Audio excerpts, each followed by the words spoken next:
Sa mapagpalang araw na naman po sa ating lahat mga ka-backyard farming. Welcome pong muli sa aming munting channel, ito sa aming backyard farm. Ngayon pong magandang araw na ito ay kukunin ko po ang bunga ng aming kalabasa at amin pong itatanghalian ito mamaya dahil po malaki-laki na siya. At baka maunahan pa kami ng iba mga kapitbahay. Kasi ganito po dito sa aming probinsya. At sa iba mga probinsya ganun naman din po. Na pag merong pumunta po na kapitbahay o kaibigan na merong kantanim na gulay, ay hingin po nila ito. At kung meron naman po tayong sobra, ibibigay po natin sa kanila ito. Ngayon po pala, ibabahagi po namin sa inyo ay ang pag-upgrade namin sa aming mga alaga dito sa aming backyard po. Dahil nga po ay bagong taon, kailangan po meron po tayong bagong update po dito sa ating backyard farm. So ang naisip ko na lang po is mag-upgrade po ng mga heritage chicken po dito sa aming backyard farm. Dahil mga natives lang po ang mga alaga namin dito na mga manok. Ayan, nakuha na po ang kalabasa. Yung kalabasa po na yan ay hindi pa po masyadong matanda. At pag niluto po pati ang balat ay malambot pa rin. At bago po namin simulan o ipakita ang aming mga bagong i-upgrade na mga alaga ngayong 2026 ay i-flex po namin ang aming mga alaga dito sa aming backyard farm. Ito na po ang aming mga dagdag na inahinin dito sa aming backyard. Bali, yan po isang dalawa at meron pa pong isang itim pagkatapos nitong video clip na ito. At ayan po ang isa naman po na itim din, pero mga Berkshire po ang mga lahi nila. Ito nasa 6 months na siya, naturukan na po siya ng anti-parvo. At ito naman po ang kanilang nanay na aming pinakamatandang inahin. Diyan po nagsimula ang lahat namin. Anak din po niya yung dalawa doon kanina. At yung isa pong huling isang itim ay anak po yun nung puti naming baboy dati na nakal na po.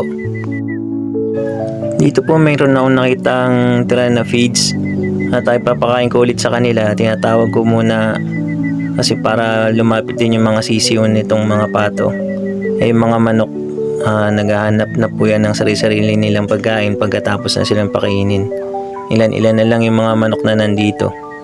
Dahil naghahanap na po yan dyan sa labas. Kasi hindi na oras ng pagkain nila. So ayan po, nakita nyo mga alaga namin, may mga pato. Para mas marami na nga yung pato kaysa sa manok. Ito yung mga manok namin, mga sisiw pa yung iba. Kasi pa yung mga ibang inahin ay nabili na po nung nakaraan nung nag-harvest kami ng mga fattening nung December. Tapos sa mga pato po may mga nagsisiw din. Ayan, sa awa ng Diyos meron na pisa na 4. Meron pong nauna pa dyan na 4 pero namatay po yung 3 sisiw dahil hindi po nakasurvive nung bagyong dumating. At ito pa po yung mga breed nung aming mga manok. Yan po pang sabong po yan. Meron naman din po pong bumibili ng mga pang sabong na manok. Dito sa amin nung isang araw nga may kabibili lang ng isang tandang sa amin.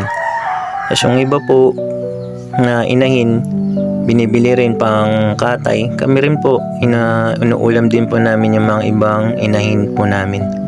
Pero nagpapapisa pa rin po kami ng mga sisiw dahil meron po nangingitlog. Ngayon may naglilimlim po kami na manok.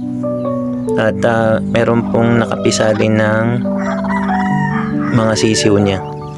So ayan po ang mga alaga namin na gusto po namin talaga na mag-upgrade na ng mga heritage chicken. Kaya ito po ang aming regalo sa aming sarili ngayong 2026 na matupad po yung aming pag-upgrade ng mga heritage ngayong 2026.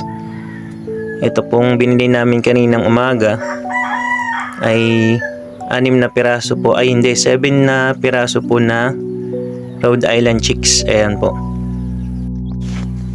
At bago po yung Rhode Island namin nabili, meron na po kaming naunang nabili na Hubbard chicks po. Pero hindi po daw yun na pure. Kasi ang mga kulay ng Hubbard is parang ganito rin sa Rhode Island. Ayan po ang nabili namin na Hubbard. Akala po namin kasi yung Rhode Island na mabibili namin kanina ay kasing edad nila, isasama na sana namin dito sa kulungan nila, kaso hindi nga po sila magkaedad. Kasi baka mag-away-awayan sila, at saka baka hindi pa po makasurvive yung Rhode Island kung isasama sa kanila. Kasi kailangan pa po nun ng medyo mainit-init na lugar. Hindi po katulad nito na kaya na nila yung lamig. Ito pong una namin biniling mga Hubbard, pero hindi po ito pure, sabi nung hindi po sabi, na-discover po namin dahil nung pagbili namin po dun sa merkado, sabi nga po ng na nagtitinda is Hubbard chicken siya, pero wala po siyang sinabi na crossbreed. Kasi nga po kulay puti. So parang 45 days din siya. Actually cross po talaga siya sa 45 days. Pero may half Hubbard na po siya, hindi na po siya magiging ganun kasing bigat ng 45 days chicken. Pero yung kulay nila makukuha po nila yung dun sa 45 chicken po na white feathers. Pero meron po itong mga black feathers na nakita kami. Tapos yung isa na napili ko, meron naman pong brown sa ulo. So hindi pa po talaga kami sigurado kung ano po talagang kulay nila. So hintayin na lang po namin pag sila ay na fully na yung kanilang mga balahibo. So magpapakainin ko po muna sila kasi wala pang pagkain dun sa kanilang kainan. Kaya lapit ng lapit kanina. Ayan. Actually mabibigat na rin sila. Pang 6 days nila ngayon sa amin. Ayan natapakan yung kainan kaya natutumba na. Kasi mabigat na nga sila. Kasi hindi ko pa naman sila pwedeng iawat sa pagkain. Wala pa naman silang 1 month. Kailangan pa rin silang, hindi naman sobrang unli katulad ng 45 days po, pero binibigyan pa rin po namin sila ng pagkain. Pero sa gabi hindi na po namin binibigyan, talagang tulog na lang. Hindi po katulad ng talagang 45 days kahit na gabi. Kailangan po may ilaw yan para kakain pa rin sila sa gabi. Maghapon po, unli po yung pagkain ng 45 days. Pero ito po, lang po sa mga 3 times a day po. So umaga, tanghali, gabi po. Ayan yung diskarte po na ginagawa namin. Pero ang 45 days po is unli po talaga yun. Mas magagaan nga po yung kanilang mga katawan na nakikita namin kasi nakakalipad sila. Hindi katulad yung 45 days talaga na mabigat yung katawan. Ngayon po bibigyan ko ng pagkain yung mga Rhode Island chicks natin. Kasi after 2 hours na po nung simula nung binili namin sila kanina, ay papakainin na po. At nanglagay na rin po ako doon ng electrolytes para makainom na rin po sila. Ayan ang mga pato, ang kukulit na nagaw. Wala pong kabusugan yung mga pato na yan. Kaya palagi nakasunod. Gustong humingi palagi ng pagkain. At ito po. Bubudburan ko lang po muna sila dyan sa sahig nila sa may karton para madali po silang makakain. Hindi ko pa po kasi pwedeng lagyan ng kainan dyan at maliit yung space nila. Para makain po nila kaagad yung feeds. Pati nga po inuman kanina ng tubig. Hindi ko rin alam kung anong gagamitin ko kasi kailangan maliit lang para maabot nila. So yung ginamit ko dyan na painuman, yung takip nung palaman namin na peanut butter. So ayan po, medyo maliliksi na sila kanina, galing kasi sa biyahe. Medyo parang na-stress sila. At sabi nga dun may-ari na kanina baka nasobrahan sila sa init ng incubator. Medyo parang nangihina sila kanina. Pero ngayon okay naman na po. Nakita naman namin na sumigla na ulit sila.